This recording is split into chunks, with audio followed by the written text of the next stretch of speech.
তো মায়ের খেদমত করতে করতে সন্তানটা এই পর্যায়ে বুঝছে। সন্তান বোঝার পরে মা সন্তানকে একদিন ডাক দিয়ে বলেন, ও সন্তান, সারাদিন কাঠ কাটোরা রাখতে ইবাদত করো, তোমার জন্য কষ্ট হয়। অমুক জঙ্গলে তোমার বাবা মৃত্যুর আগে একটা গরু রেখে গেছে, তুমি ওই জঙ্গলের ভিতরে যাও, জঙ্গলের ভিতরে গিয়ে বলে ডাক দাও, ও ইব্রাহিম, ইসহাক, ইয়াকুব আলাইহিস সালামের প্রভু, আমার পিতার দেওয়া আমানতটা আমার কাছে ফিরাইয়া দাও। গরুটা যদি তোমার কাছে আসে, গরুটার পিঠে কখনো আরোহণ করিও না, গরুটার ঘাসা ধরে তুমি গরুটা বাড়িতে নিয়ে আসবা। মায়ের কথা অনুযায়ী বাধ্যগত সন্তান জঙ্গলে গেলেন। জঙ্গলে গিয়ে গরুকে ডাক দিলেন, ও ইব্রাহিম, ইসহাক, ইয়াকুব আলাইহিস সালামের প্রভু, আমার বাবার রেখে যাওয়া আমানতটা আমার কাছে ফিরাইয়া দাও। এই কথা বলার সাথে সাথে জঙ্গলা থেকে একটা গরু দৌড়ায় আয়েশা আল্লাহর বান্দার সামনে হাজির হয়ে গেলে। আল্লাহর বান্দা গরুটার গলায় বললেন, গরুটার জবান খুলে গেল।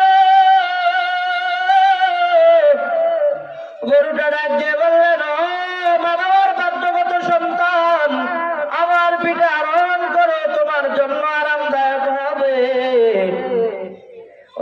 সন্তান ডাক দিয়ে বলেন, এরে গরু শোন, আমার জননীর নিষেধ আছে তোমার পিঠে আরোহণ করা।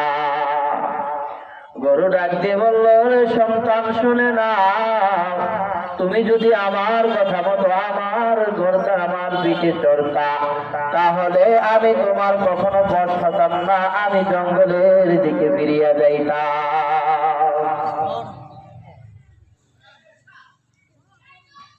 সন্তান গরুটাকে ধরে বাড়িতে নিয়ে আসলেন।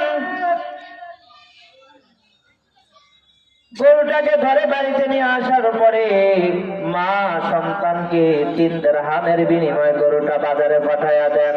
এরে সন্তান, গরুটা নিয়ে বাজারে যাও, বাজারে গিয়ে গরুটাকে 3 দিরহামের বিনিময়ে বিক্রি করে দিও।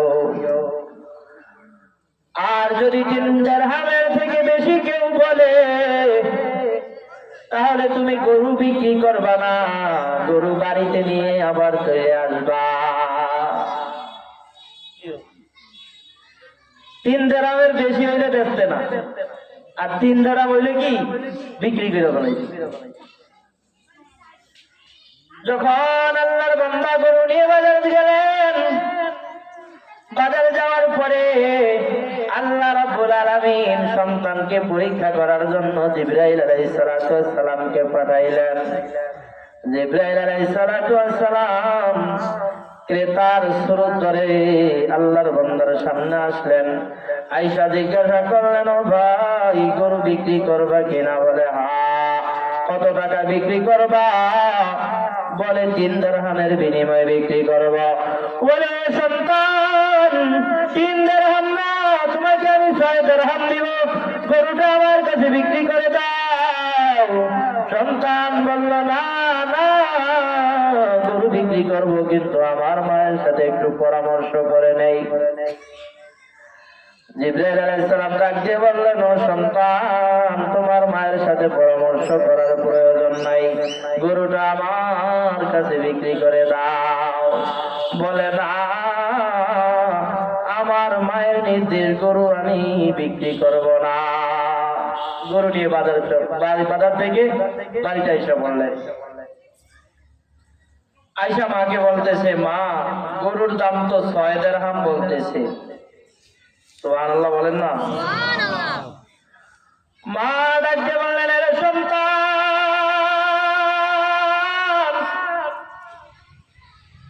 যে ব্যক্তি 6 দিরহামের কথা বলেছেন তাকে জিজ্ঞাসা করিও গরুটা কয় দিরহাম হলে বিক্রি করতাম। তাকে এই কথাটা জিজ্ঞাসা করো, গরুটা 6 দিরহাম না কত দিরহাম হলে বিক্রি করব, তার কাছে এটা পরামর্শ করে নিও। সে দুনিয়ার আর কেউ না, কেউ না, সে হলো আল্লাহ তাআলার পাঠানো ফেরেশতা। মা যেমন সন্তানও কি তেমন। মা চিনে ফেলেছেন, কথার ধরনেই বুঝে ফেলেছেন যে এ তো দুনিয়ার আর কেউ না। এই হলেন হযরত জিবরাইল আলাইহিস সালাম। সন্তান বাজারে আবার ফিরে গেলেন। পথিমধ্যে সেই ক্রেতার সাথে আবার সাক্ষাৎ। ডাক দিয়ে বললেন, গো আল্লাহর বান্দা, গরুটা কত হইলে বিক্রি করব? আপনি আমাদেরকে একটা সঠিক পরামর্শ দেন, সেই পরামর্শ অনুযায়ী বিক্রি করব। আল্লাহর পাঠানো ফেরেশতা ডাক দিয়ে বললেন, ও সন্তান শুনে নাও, গরুটা তোমার এত তাড়াতাড়ি বিক্রি করার প্রয়োজন নাই। কিছুদিন পরে গরুটা বিক্রি করিও। বনি ইসরায়েলের একটি দল তোমার থেকে গরুটা ক্রয় করতে আসবে।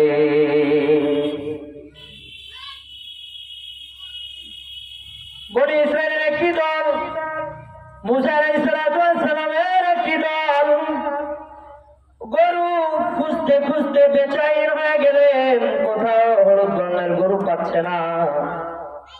শেষ পর্যায়ে তালাশ নিতে নিতে দেখতেছেন একটা সন্তানের কাছে একটা গরু আছে।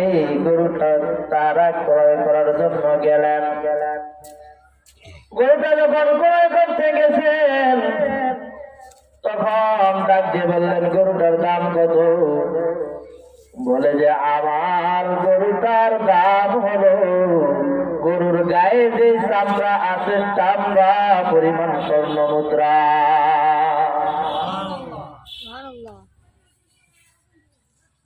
আল্লাহ রাব্বুল আলামিন পৃথিবীর শুরু লগ্ন থেকে এই পর্যন্ত বহু জায়গায় আমরা ইতিহাস শুনেছি, অমুক জায়গায় কবর করতেছে, অমুক জায়গায় মানুষের লাশ উঠে আনতেছে, স্বপ্ন দেখতেছে, কিন্তু আজ পর্যন্ত নিজে চক্ষু দ্বারা শুনি নাই যে অমুক জায়গায় কবর করার পরে মানুষগুলা জ্যান্ত হয়ে কথা বলেছে। এমন হয়েছে কিনা? হয়েছে এই পর্যন্ত? একটা ইতিহাস আছে, কোরআন সাক্ষী দেয়, হাদিস সাক্ষী দেয়, একজন লোক এরকম ভাবে মাটির নিচ থেকে